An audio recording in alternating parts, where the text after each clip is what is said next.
Lieutenant, if you will, for me, and after this one, you'll obviously directly speak to me, but if you're looking to this camera here that Bubba is behind, and just say your name and your position with the department.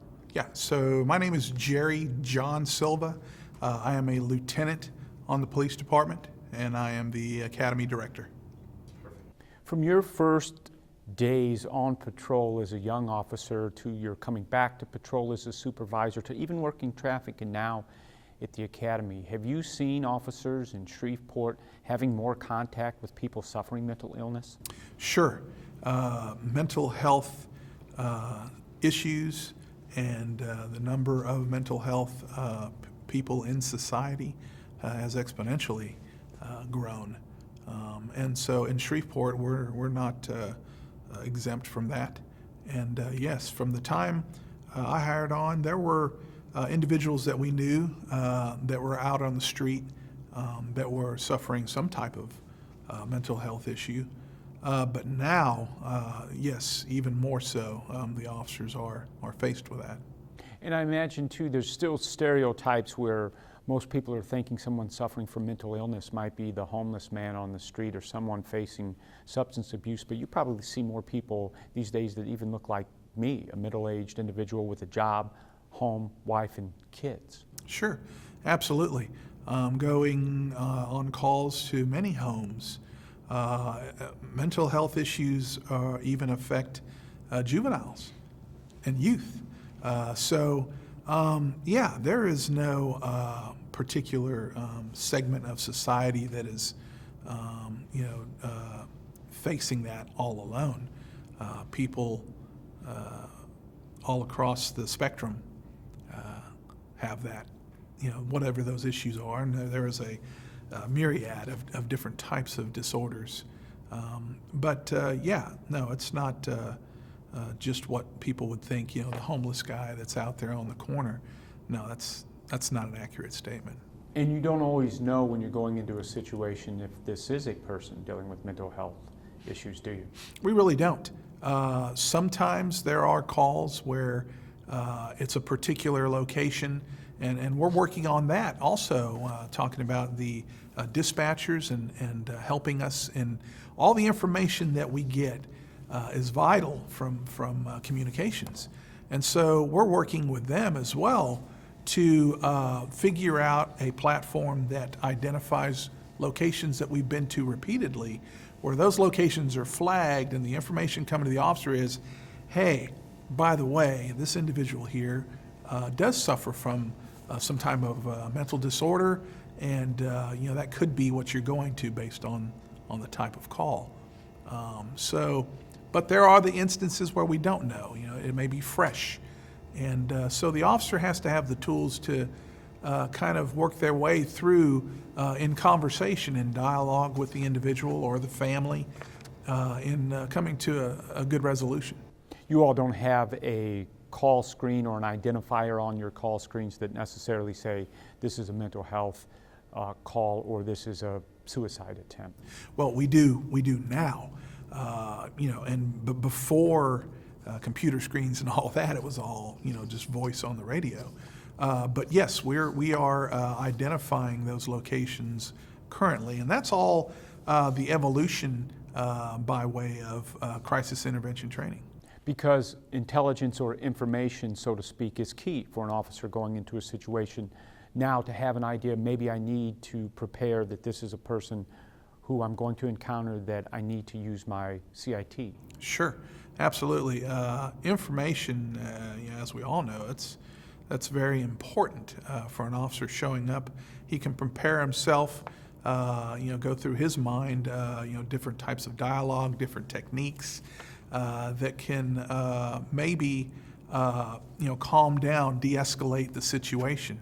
And that's what we want to do. There isn't a lot of time in those situations. From the time the officer shows up, if it's really out of control, the officer has to have as much information as he can to, to come to a positive resolution. Are these types of calls, if a person's suffering a psychiatric episode, they're in a mental emergency. Are these calls different than others you might be dispatched to? Sure, certainly. Again, it's the unknown. These types of calls can be volatile. The officer has to understand that anything he says, his actions, how he presents himself can be that trigger to send that individual into a bad way. So they are very different than other situations and other calls that an officer may go to. Do you have any in your career that you recall that when you got on scene, you either knew going into the case it was a mental health call, or when you got there, you were able to ascertain that this is a person suffering a psychiatric episode? Yeah, so I started out writing in the Allendale area, and there was one particular individual that we got frequent calls on. He would, go to the store, and he'd walk in there, and he'd, raise some kind of ruckus in there, and they'd invariably call. And we all knew him. The call came out, and those of us, and he would only deal with some of us.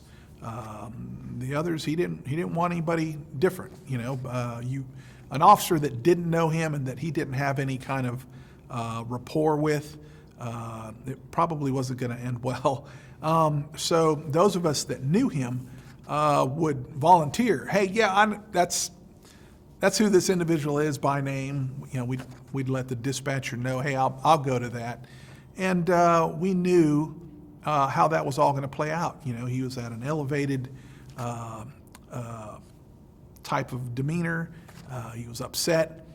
And it just took somebody that knew in the past dealing with him how to calm him down and get him to where he would talk to you, and then he would go on his way. That's a situation that easily could have gone sideways if it wasn't an officer who knew him for the officer and that particular individual. Yeah, many times that could have been a bad situation.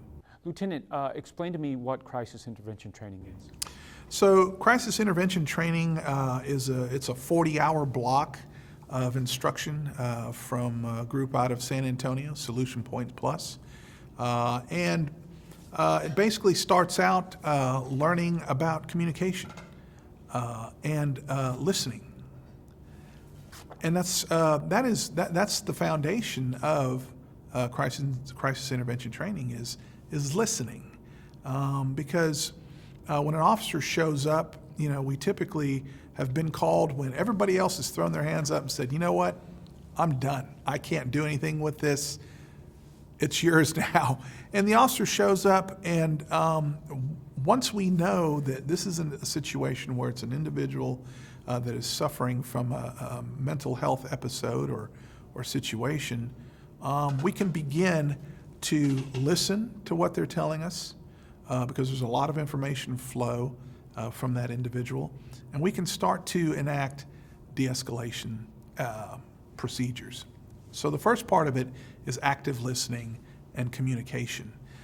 Then we start to learn about, in crisis intervention training, about the different types of disorders that are out there and how to tactfully walk your way through that and how to get those situations under control so that it's manageable. We learn about various types of drugs, how those things interact with individuals that are suffering from mental disorders, because that creates a whole different situation. So we learn about the different types of drugs that we can run across mixed with somebody with mental health issues.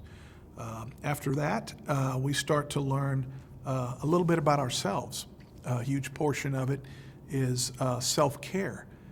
Because officers that go to those types of situations, week after week, year after year, it takes a toll on the police officer and how they deal with that.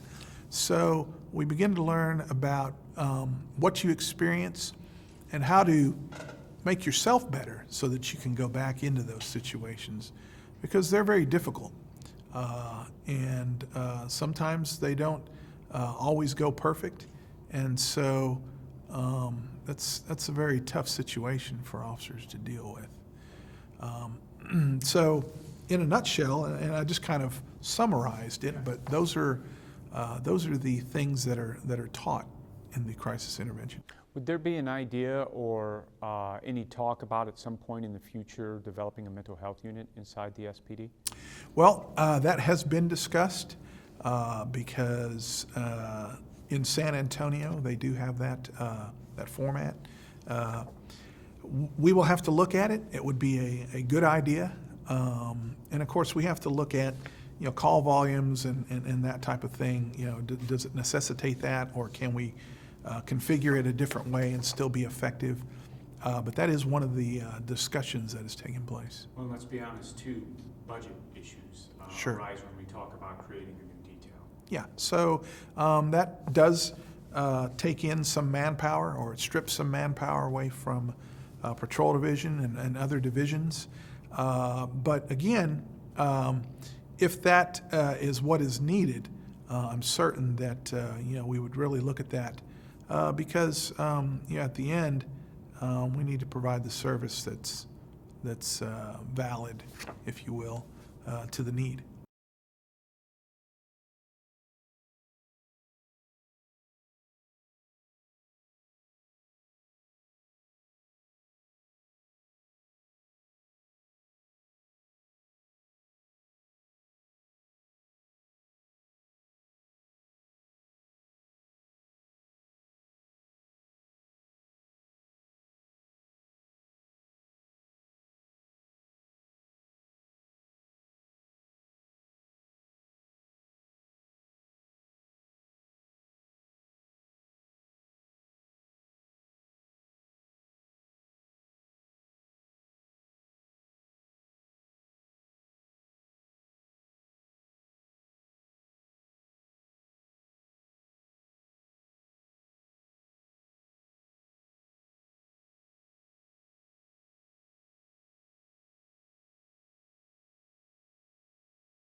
see some good things coming from it. I didn't ask this, and if you can't address this, that's fair. But we talked about this. You know, the hospital folks that I talk to, the paramedics that I talk to, the social care workers, they say what they've seen, and they've all been in this community similar time as you, 2-3 decades. That this is a mental health crisis. Your officers are seeing a mental health crisis on the streets, aren't they? Yes, absolutely. How hard is that? I mean, you know, you guys are called to help and asked to help, and here you see a segment of our population that, you know, maybe more so than any other that you come in contact with, it's so difficult to provide them with the help they need. Right. You know, it is a difficult thing, especially when you don't have the training or the tools to know what to do. Again, we've seen this for years. This is nothing new. It's more of it, but it's nothing new. We've from the time I got on here, and if we were to talk to guys that came on long before I did, they'll tell you that we've forever responded to these calls where it was an individual with a crisis mental health episode, but there wasn't any resolution. There wasn't any solution. You know, it was just, oh, that's crazy Mary on, you know, X street, and yeah, hey dispatch, yeah, she's just not taking her meds, so we're gonna, you know, go ahead and clear that call out, or whatever the case may be. And without help, you're likely to see those people over and over again, and there's an increased likelihood each time that they might harm themselves, they might harm you, or they might harm an innocent bystander just because they're in this crisis. Yeah, that's exactly true. It's the same, you know, so this is going to mirror the crime issue. You know, we go and we arrest the guy, you know, over and over and over and over again. It's a revolving door, and we're not getting any help with that. You know, I'm hoping that this will be a different situation. Yeah, yeah.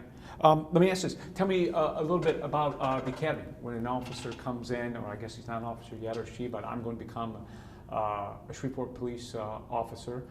What's the academy entail? How long? What type of training am I getting? So it's 18 weeks right now of intense training. There's a lot of information flow, about 567 hours of a variety of things.